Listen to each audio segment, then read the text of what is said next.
Roger. that they asked for was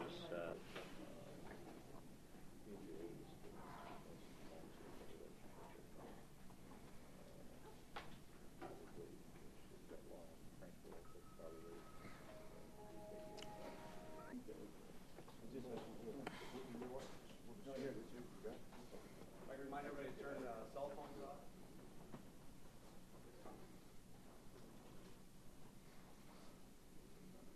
You anticipating, Woody, that there's going to be anybody else that's going to be joining us? CMOS. Are they here? They're in town? They're upstairs. Oh, they're probably trying to get up to 25th. Maybe a while.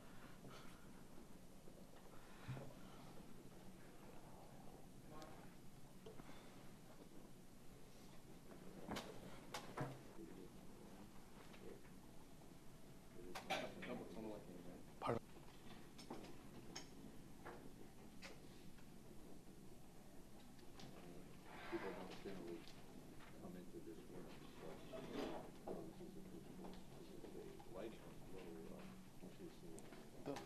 The lighting is down because of the wall. They can't. Right. There was no backdrop. Right. It just looked dark, medium, dark. Oh. Yeah, because this turn. And besides, you're wearing dark, and it's a big contrast. Okay. Look at it.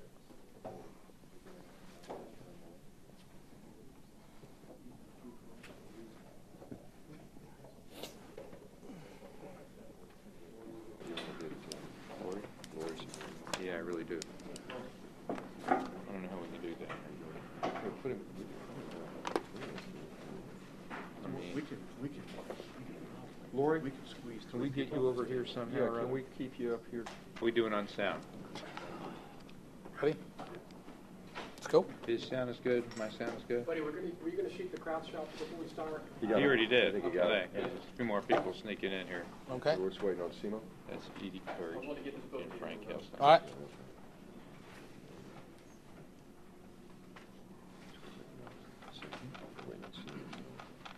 Is Fernando's coming? Fernando is probably coming. Can you throw me one of those pens? Oh, I got one. Never mind. You got it? I have it. That's a good time. Anything else? Nope.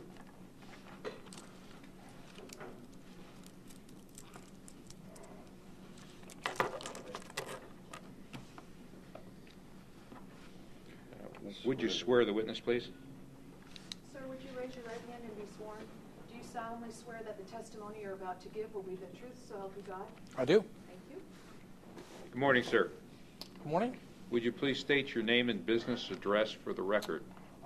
Frank L. Amodeo, 2875 South Orange Avenue, Suite 500, Orlando, Florida, 32806, Acme Strategy Corporation.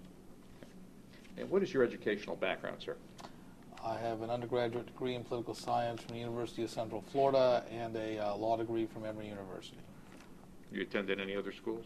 I attended Georgia State University, and I was enrolled in a PhD program. The program was not completed. And what is your occupation or profession, sir? I'm a consultant by any other name.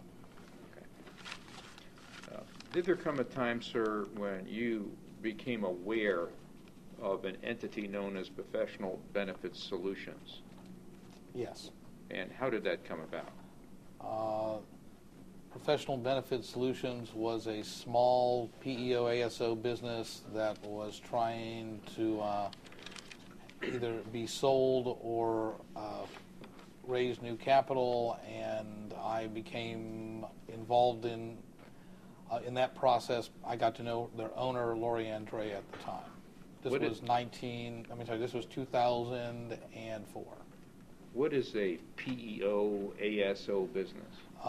PEO is a professional employer organization. It is more commonly referred to as employee leasing company. An ASO is an administrative service organization, and it is more commonly known as a payroll processing company. And who's the first person that you met with? Oh, I don't even remember. I met with Lori Andrea eventually. This was actually, I was introduced to Professional Benefit Solutions, and there were 4 or 5 people that day that I met with, and I went to lunch with Lori Andrea and explained a new way of which you coordinate benefits between health insurance and workers' compensation insurance. How did the meeting come about in the first place? I actually don't even remember. It went. What I do know is there was an attempt to buy it by Trafalgar Capital Group, which subsequently was nullified. Okay. Do you have any involvement with Trafalgar Capital Group? I own Trafalgar Capital Group, but I didn't operate it. It was an investment company that had 4 or 5 projects, ran itself for about a year, cashed out of its projects, and closed down. Okay. After your first meeting with Lori Andrea, was there any follow-up with respect to your prior meeting where you had a discussion with regard to this PEO/ASO business? Yeah, at some point, after Trafalgar was getting out of PBS, the business was back on the market for sale. PBS is Professional Benefit Solutions. And during that period of time, there was another buyer for the company, and that was Presidion Solutions, Inc. So someplace in that process, I told Presidion Solutions, Inc. that Professional Benefit Solution was up for sale, and they eventually orchestrated a purchase of it in January of 2005. What, if any, involvement did you have in that purchase? None. Okay. What, if any, ownership interest did you have in the purchasor? None. Okay. When is the next time that you had any occasion to be involved with Professional Benefit Solutions or any of these entities, sir? Someplace in the spring of 2005, probably March, I got a call from Presidion Solutions saying that the SUTA rate for Professional Benefit Solution was not what it was purported to be. What is a SUTA rate?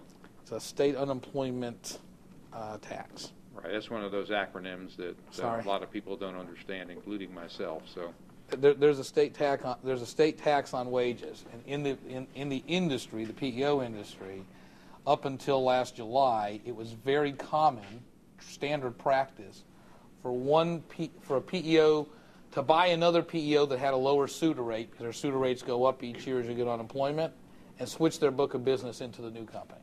Pretty standard practice. But I guess there was some issue with Presidion regarding what that SUTA rate was supposed to have been and what it actually was. I don't even know what the difference was. I basically said, you guys know more about the industry than I do. You should have conducted due diligence or find a way to work it out. now you used the name Presidion. Correct. I understand that there is more than one entity that bears at least the name Presidion as part of its title. Yes. And what Presidion are you talking about? In this case, I was speaking with Presidion Corporation, but I am pretty sure that the entities involved were Presidion Solutions, Inc., which at the time was a wholly owned subsidiary of Presidion Corporations. Okay. And what happened next in your discussions?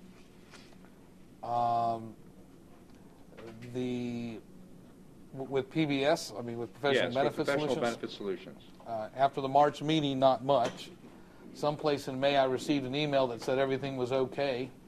It wasn't sent to me. I got copied on it, and I made a phone call to Presidion Corporation's officers and said, look, you got to come down to Orlando. You got to visit with me, because my contract with you has nothing to do with this, and I keep getting calls from every person in your organization on a pretty continuous basis. So I want to give you my final invoice. I want to be done with this.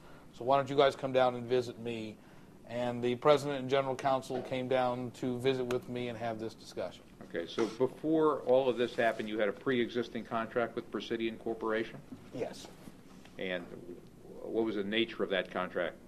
I was hired as a consultant to solve a threat to the business, to Presidion Corporation's business. When were you hired? October of 1984. What kind of threat? They were a small publicly traded company. They had purchased a series of subsidiaries which are referred to in the aggregate as the Sunshine Companies, or alternatively as Presidion 1 through 5. Presidium does promulgate the name a lot here.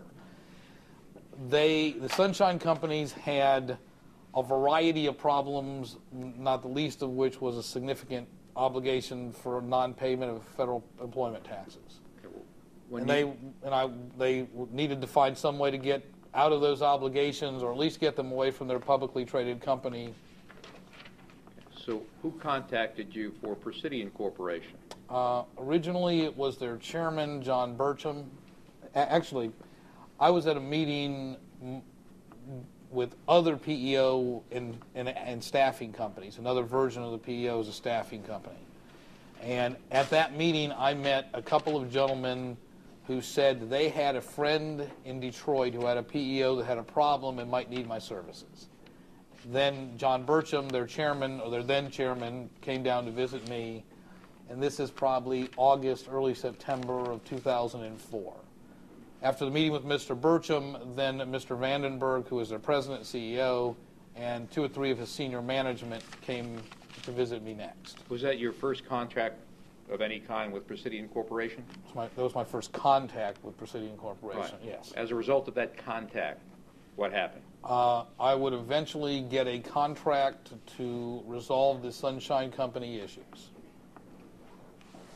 Okay. And what business was Presidion Corporation engaged in, as far as you know? None. It's a holding company. It's a publicly traded holding company. Okay. And what did it hold? It owned PEOs, and it owned an insurance company, it owned an ASO processing center, it owned a variety of small businesses which effectively provided back of the house and shared resources to the operating PEOs. Okay. So after you had the opportunity to meet with their senior personnel, their chairman, their president, and their general counsel, I believe you said, what happened next?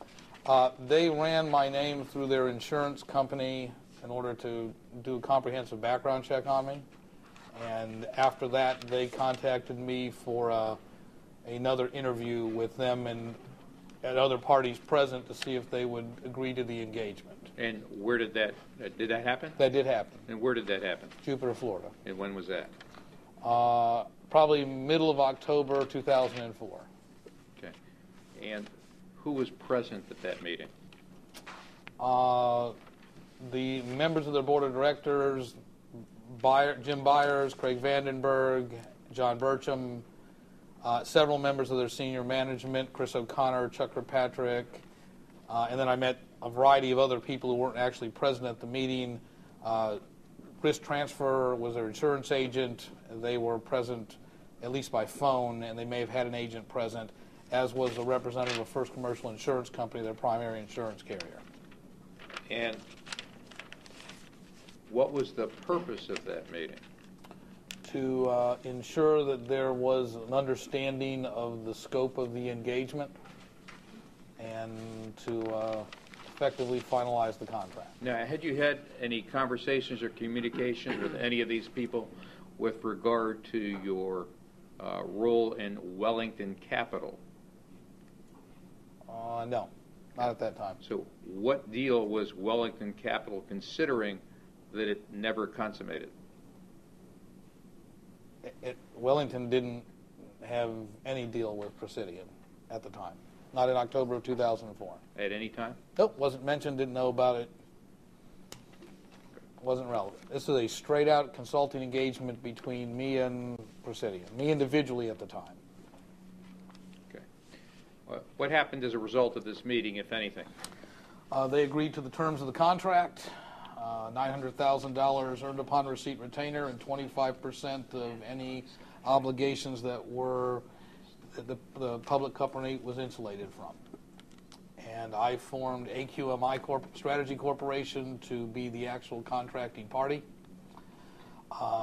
and we entered into to the contract. And I began to do an investigation of the company to see if the best way it would be to minimize the liabilities the subsidiaries had attached to the parent.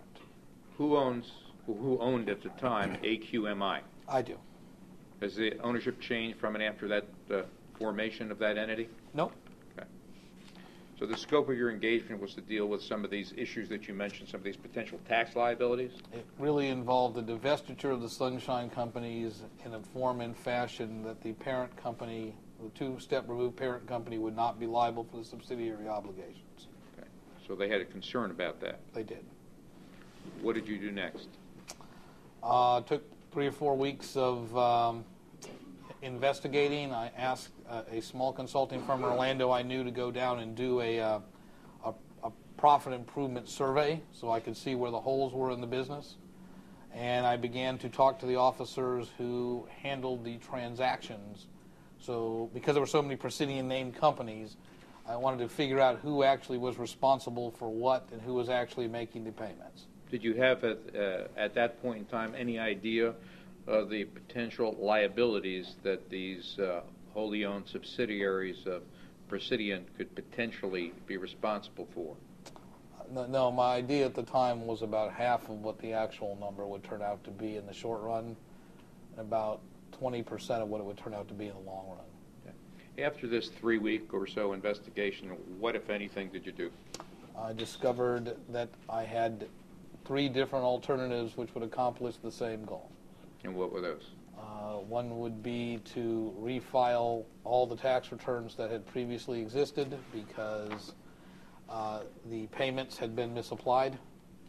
Second of all would be to proceed with a negotiated installment arrangement, noting that the process by which they were paying their tax obligations was creating artificial liability for them. In other words, if you owe $5 million on day 1 and you suffer the upfront penalties in month 2, you're going to pay a higher percentage than if every time in the second month. The first default is a much greater penalty than the second default, because what they were doing in order to make sure their public filings were appropriate, they paid their payroll taxes on the last day in which they weren't in default.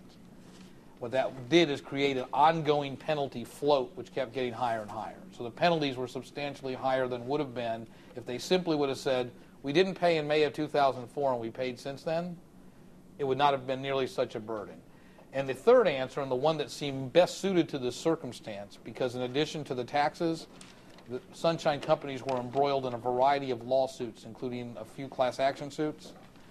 They had no credibility left in the market, was simply to sell the subsidiaries at something that was clearly defined above the fair market value of the companies at the time and remove them from Presidion Corporation's ownership. Okay, let's go back, if we can, for just a minute. The first thing you said was that you uncovered that there were certain liabilities. Correct. Did you have, at that time, an idea as to what those liabilities were? Yeah, I had some idea. I know better now than then, but I can give you some scope of it. There's about $40 million in secured claims. There's about $40 million in unfunded workers' comp and health claims. And actually, I got to tell you, I didn't know about that until much later, but they existed then. There was a negative float on the workers' comp claims, and there's a couple of reasons for that. So it's not as onerous as it sounds in terms of not being readily visible, but they existed at the time. They had a whole slew of contracts that were very negative contracts. And the best I can tell, they put them in place because they kind of were patchworking solutions to problems over the prior 2 years. Now, you said that after you first got involved, you hired a consulting company to help you analyze the facts and circumstances. Yes. What consulting company was that? It was Matrix Network Orlando. Okay. And were you affiliated or associated with Matrix Network Orlando in any way? No, previously they had worked for me before on another case, and I had referred business to them. So I knew them. And how were they compensated for that engagement? Their engagement was, by the way, directly with Presidium. I didn't participate in those negotiations whatsoever. And they were paid by Presidium directly. Okay. Now, you said that there were a number of things that you uncovered, at least initially. Mm-hmm. And the first thing you mentioned was that payments were misapplied. What did you mean by that? The taxpayers, the payment of the taxes for the Sunshine subsidiaries did not come from the Sunshine companies. They came from non-taxpayers, and so they were applied in an automatic fashion by the service, as opposed to being applied in a voluntary fashion by the payor. Very technical issue, and I'm sure the Presidion people didn't even understand it. But what it really amounted to is the obligation shouldn't have trailed any place but the subsidiary if they simply would have applied it in the right place. So they weren't And the applied. penalties would have been substantially reduced. They were not applied to the Sunshine Company's tax liability? No, they were, but they were applied to the wrong periods. A non-taxpayer made payments, and the IRS computers applied them in the fashion most favorable to the service and least favorable to the taxpayer. Yeah. As a result of your initial investigation, did you discover whether or not there were any tax liens that had been filed by the Internal Revenue Service? Yeah, there were no tax liens and no assessments. None. None. Okay. You mentioned there was several alternatives presented, and you recommended one of the alternatives. Is that correct? That's correct. And what alternative did you recommend? That they simply sell these Sunshine companies and let somebody else liquidate them and satisfy the obligations. And how did that occur? It did. And how did that come about? I owned Wellington Capital Group, Inc., which is a company in the business of liquidating other enterprises. So I bought it and liquidated it. And when you say you mean Wellington, or you mean... Wellington Capital, which I owned, bought the 5 Sunshine companies and shut them down. What was the purchase price? $500,000. How was it paid? Cash. To whom? Presidion Solutions, To Presidion Solutions. Inc. Were they subsidiaries of Presidion Solutions, Inc.? They were. Okay. And Presidion Solutions, Inc., in turn, was a subsidiary of Presidion Corporation? Correct. Okay. So at the end of the sale, we're left with Presidion Corporation, Correct? which is a publicly traded company. Yes. To your knowledge, does Presidion Corporation have any tax liability to the Internal Revenue Service? No. Not now or ever. And Presidion Solutions, Inc., that was still at the end of this transaction owned by Presidion Corporation? Yes. Did that have any tax liabilities to the Internal Revenue Service? Nope. To your knowledge, is it current in its tax obligations? Yes. Now, why would Wellington Capital pay $500,000 for companies that owed a lot of money to the Internal Revenue Service?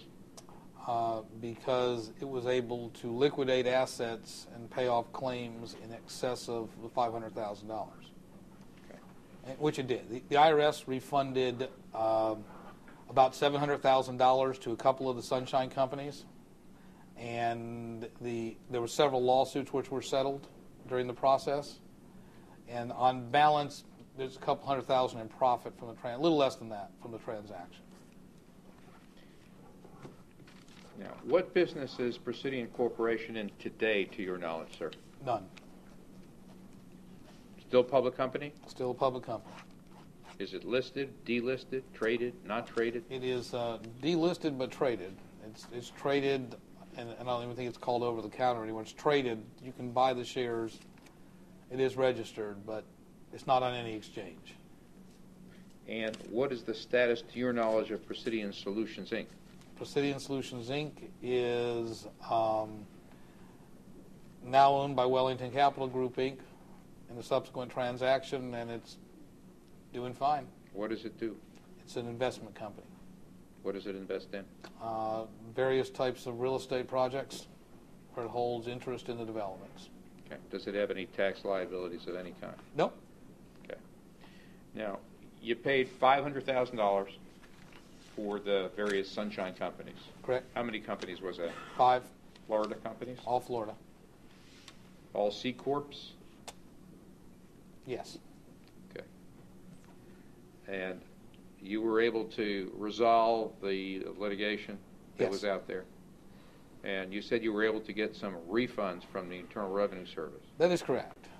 And how did that come about? The IRS is consistent with the legal opinions I had on analyzing the circumstances. They have siloed the obligations of each entity. So where one of the sunshine companies did not have a tax liability, they did not attach it to the sister. Even though the sister was out there and under lien, and during this time I'm talking to them on a weekly basis. They refunded those companies which had overpaid and left the liability owing from the companies that did not. So when you say siloed, you mean the IRS treated each company, each sunshine company, as a separate and independent entity? Correct. And taxes had been paid or credited to the wrong entity that didn't owe any taxes, and you were able to get that money back? Yes. Some of it was just overpayments in the natural course of business and adjusting out 941s in the industry. So, but in those companies that did not owe the obligation, they refunded even though the sibling had substantial tax obligations due. Okay. How long did it take you to resolve the pending litigation that was out there? Till June of 2006. What kind of litigation was there that was resolved?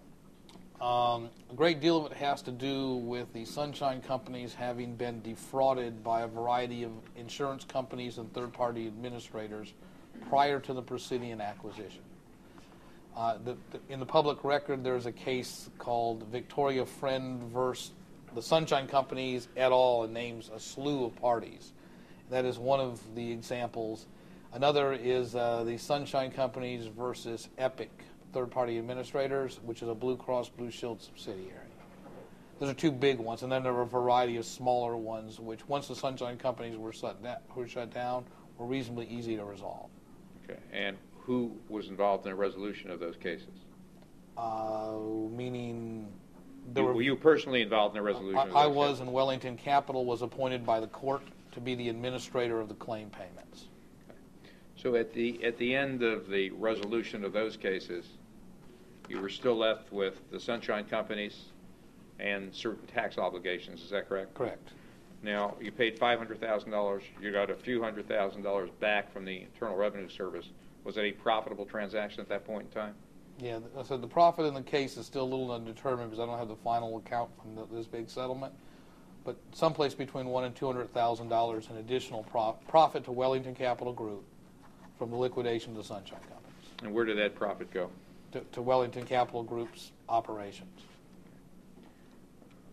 Now, you mentioned that there was a, quote, I think, big settlement, unquote, in favor of, I'm assuming, the Sunshine Companies? That is correct. Which Sunshine Company? Sunshine Companies itself, which is the name of the first one, and Sunshine Companies 3. And what was that case about? They had been sold an insurance policy by a company called TRG Fidelity. And they may have been successor companies in order. And a program by Sierra Administration in 1999, I think, or 1998. Again, way before my time. I pick it up at years after the program is closed and they're in litigation. Since that time, I guess there have been, I'm aware of 3 convictions arising from it with total awards to the Sunshine Companies of, there may be some double counting, but something around $10 million.